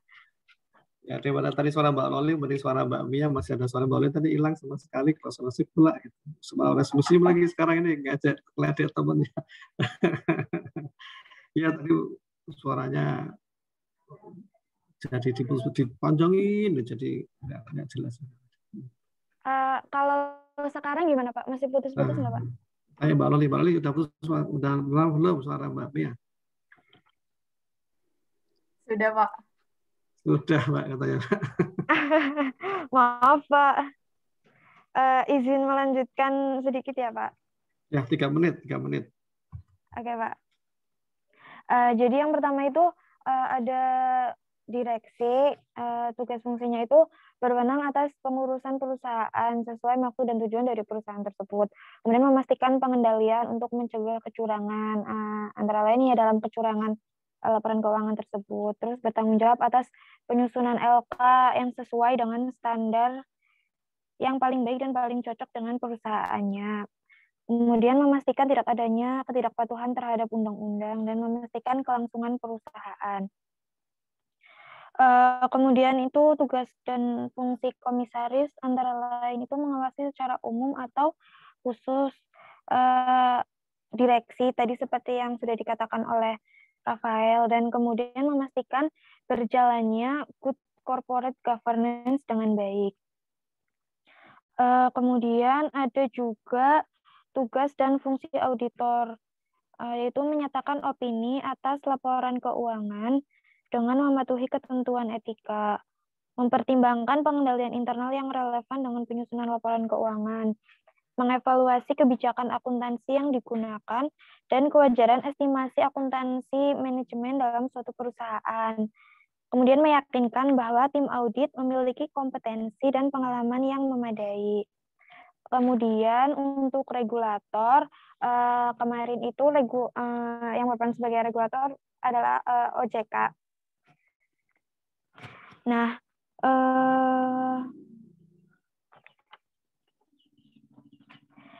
yang menjadi perhatian dari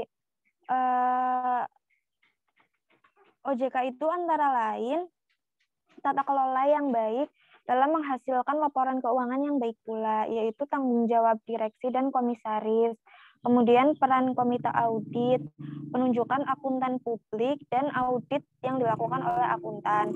Kemudian yang kedua ada kualitas laporan keuangan, dan yang ketiga adalah pelaporan dan publikasi laporan keuangan, yaitu terkait ketepatan waktu dan media publikasi. Sekian, Pak. Oke, Mbak Mia, terima kasih. Luar biasa juga catatan dari teman-teman ini. Ya, itu tadi bagi yang belum sempat mengikuti, saya pikir akan menjadi menyesal belum pernah melihat itu, karena pembahasannya menarik sekali. Dan nanti saya berikan satu lagi link video untuk teman-teman coba lihat nanti kayak apa isinya, dan pekan depan akan saya minta untuk disampaikan oleh ya 1-2 orang lah minimal itu ya. Oke, masih teman-teman, hari ini kita sampai menjelang jam 1, luar biasa semua hari ini ternyata itu. Ada sih yang sudah lihat jam dinding, gitu. Lihat di jam dinding itu nggak apa-apa. Lain kan lihat jamnya di tangan aja, nggak kelihatan. Nggak apa-apa sih, memang lelah sekali udah jam segini kita. Teman-teman sekalian, terima kasih atas atensinya selama sejak kita mulai tadi. Luar biasa betul, kelas 620. Pantas kalau misalnya nanti nilai ujian akhirnya minimal 80 semua kali ya, kalau performanya seperti hari ini ya, kalau performa seperti hari ini, kalau performa seperti nggak tahu yang nanti apakah ada yang lebih jelek, yang nggak lah, semoga hari ini ya bisa dipertahankan semua lah, gitu. Mbak Ellen juga tampilan baru, semangatnya baru juga kayaknya ini. Ya Mbak Ellen ya, beda biasanya. Mbak Ani belum terlalu resah kan ya, masih aman ya. Kalau adanya pengen ikut kuliah nggak apa-apa, di pangku aja Mbak, pengen ikut kuliah nggak apa. Aman Pak, iya sambil ngasuh Pak. Iya nggak apa-apa, tenang aja. Oke lah, memang kalau basic gini sih semua kita harus saling bertingkah rasa, yang penting semua bisa berjalan dengan baik. Oke teman-teman, semoga semuanya sehat, semoga semuanya dalam kondisi tak pernah lupa bahagia. Semoga kita ketemu lagi pekan depan dengan kondisi yang lebih baik lagi. Yang kurang sehat semoga segera sehat kembali. Penyakitnya yang masih punya kalau semoga kalau segera selesai semua masalahnya dan kembali ceria itu. Yang masuknya tanggungan semoga segera selesai tanggungannya. Saya mohon maaf atas yang kurang nyaman hari ini. Keren banget sekali lagi kelompok 4 tadi, mantap sekali diskusinya. Kemudian dari teman-teman juga yang bertanya juga keren banget, dan 2 orang teman terakhir tadi Mas Rafael dan Mbak Mia oke sekali. Terima kasih untuk kita semuanya teman-teman semua. Saya jadi nyesel kenapa nggak 90 semua nilai UTS kemarin ya, tapi ini jadi catatan saya nanti untuk ujian akhir, semoga bisa lebih bagus lagi. Mohon izin saya boleh mengakhiri Mbak Loli. Izin dulu ke Mbak Loli teman-teman. Kalau dia bilang enggak, saya enggak. Boleh ya? Oke, okay. Terima kasih teman sekalian. Terus Mbak Loli, kita ketemu pekan depan. Saya akhiri. Assalamualaikum warahmatullahi wabarakatuh. Waalaikumsalam warahmatullahi wabarakatuh. Terima kasih Pak. Iya. Terima kasih, Mas Bangun, presiden apa Mas Bangun? Enggak Pak, salah Pak. Oh, salah pencet. Ya, oke. Salah pencet. Oke, lain kali jangan salah lagi Mas ya, pencet apa gitu. Oke, kita akan mengakhiri meeting kita pada hari dalam hitungan 3, 2, 1 meeting for